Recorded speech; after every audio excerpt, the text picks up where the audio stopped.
In today's video, I'm going to teach you how to create dependencies in Notion with a simple tutorial designed for beginners.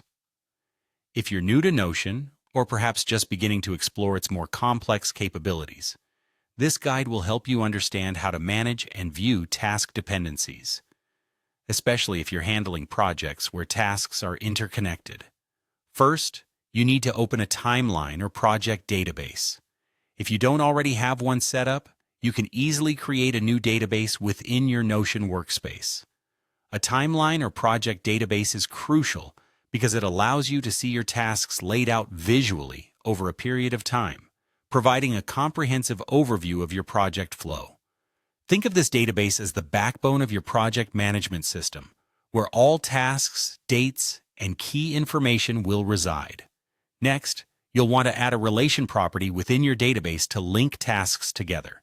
This is an important step because it sets the foundation for connecting tasks that have dependencies. In your database, look for the option to add a new property and select Relation.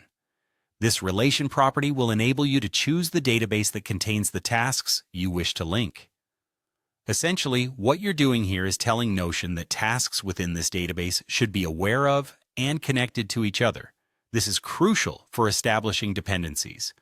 Once your relation property is set up, it's time to create dependencies by actually connecting the tasks. This can usually be done by linking tasks through their relation fields. In practical terms, it means selecting a task and then connecting it to another task that it is dependent on.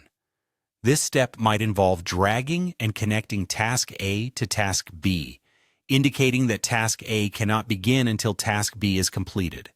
By visually creating these linkages, you're establishing a clear workflow, streamlining the management of task sequences. Finally, you'll want to view these task relationships in Timeline View. The Timeline View is a powerful feature in Notion that visually displays all tasks and dependencies across a timeline. It's where everything comes together, allowing you to see, at a glance, how tasks are interrelated and the impact of one task on another. By reviewing your tasks in this format, you can better manage timelines, avoid bottlenecks, and adjust plans as necessary to keep your project on track. And there you have it. By using timeline or project databases, setting relation properties, creating task dependencies, and utilizing the timeline view, you can effectively manage interconnected tasks within Notion. This approach not only improves organization but also enhances your project management efficiency, allowing you to navigate even complex projects with ease. Remember, practice makes perfect, so don't hesitate to experiment with these steps to make them work best for your own workflow. Thank you for joining this tutorial, and happy Notioning.